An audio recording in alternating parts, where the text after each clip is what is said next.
Hi everyone, today we're going to look at why getting context is really key when it comes to getting any sort of advice. Now I've done a tip on this previously, however we're going to delve into it a little more deeply here today. So looking at context, now there are tons and tons of things in any given situation will be really relevant, and you at any different point in time will have different needs, different wants, and a different context. So don't just think that you've had an answer to a question and that's the right answer, and that will always be the right answer, because it may well not be. There are different things you may have thought about, you're in a different situation, fitter, faster, or having had injuries and having setbacks. So really key thing is getting questions. So you as a person looking for advice need to ask the right question, give the right information so the person you're asking advice from can give you the correct answer. If you're posting in a social media forum or a WhatsApp group or something similar, then without overdoing it, make sure you give some ideas. So say, I'm training for this race, I'm doing this many miles per week, I'm struggling with X or Y. What ideas have you got? Not necessarily what would you do, but what ideas have you got around that? Because then you're asking people to give you more general advice that you can then think about and consider. Again, don't expect people to tell you and just go, cool, that's the right answer and that'll be the right thing. People will come with you with lots of different bits of advice and guidance, and that's okay because you can do some of them and you don't need to do all of them. If you are somebody who asks a lot of advice and tips and guidance in forums and WhatsApp groups, I would really say do something about it. Don't just kind of what I call being an arsehole, someone who constantly asks for advice and never follows up on it, or asks the same question again and again and again. It's really frustrating, personally as a coach, but also generally just as a runner when I see people ask the same questions again and again, and really silly questions like, what shoes should I wear? Well, there's a million things to think about with that. So that is a really crap question, kind of lazy as well. So please don't be that person. If you are asking questions of a coach, of a friend, give them some context.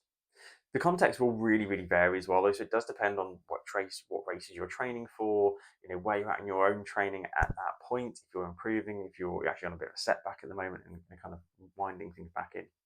We're looking at something like nutrition, which again is a hugely important topic. Then let people know like what your diet is. So if you're following a vegetarian or vegan diet or pescatarian, people again don't tend to go into too much, tell them what you're doing so people can give you the right advice, and it creates a lot more clarity. The right people will give you advice, and the people who don't know you that well will suddenly go, oh, there's this thing, so I will back off and I will not send in because I don't know about that.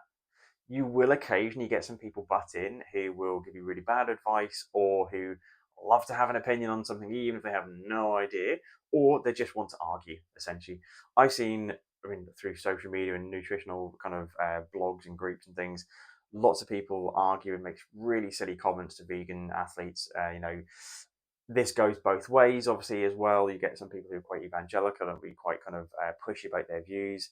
They do their own thing, but you will find it both ways, in that you might find some vegans would be very anti meat eaters and call them carnivores, actually technically omnivores.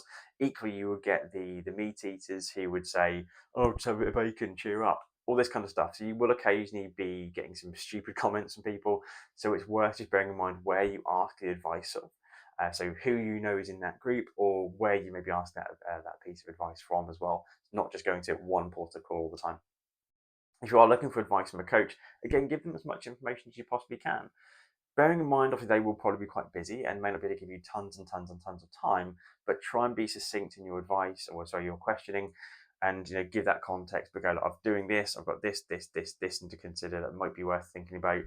Is there anything else you need to know to give you some advice and some guidance? Generally speaking, I give quite a lot of advice and guidance out to people. However, unless someone asks for me particularly to give advice, I will butt out of it. I will not put my two pence in unless someone asks me, because nobody likes to be given unsolicited advice, even if it's quite useful and well-meaning, because it can be quite frustrating. But the key thing is, if you are looking to get advice from somebody, ask for some questions. If they're just telling you do this and you've not asked an in-depth question, if you've not given them context, they will probably be giving you the wrong advice. I've seen this around gels, I've seen this around injuries, where someone said, oh, I've got a foot pain here, what should I do? And immediately it's, oh, you should have an insult, or you should do this exercise. Well, it depends. What's the cause? There are loads of different things, and even doing a session with someone for 60 to 90 minutes, you can do a lot of things and try different things, and no two people are going to respond exactly the same, even if their injury or the pain they're experiencing is very similar. So just going try do this, well, actually can give you some really bad advice on that, and people can spend a lot of money on the wrong thing that makes no difference whatsoever. I've seen this time and time again with people, again in chat groups, where somebody said go do this, and 2 3 people said exactly the same thing. they've done that thing and they still don't get to their race. They still end up selling their race place, because ultimately the advice probably isn't right because nobody's asked any further questions. All they've said is, "Oh, I've got an ankle pain here. Cool, I did this when I had ankle pain." Well, it's so vague. So make sure you're asking good questions, you're giving context. If whoever you're asking, ask in the right place or ask the right people, and make sure that those people have got your best intentions in mind as well. See you soon.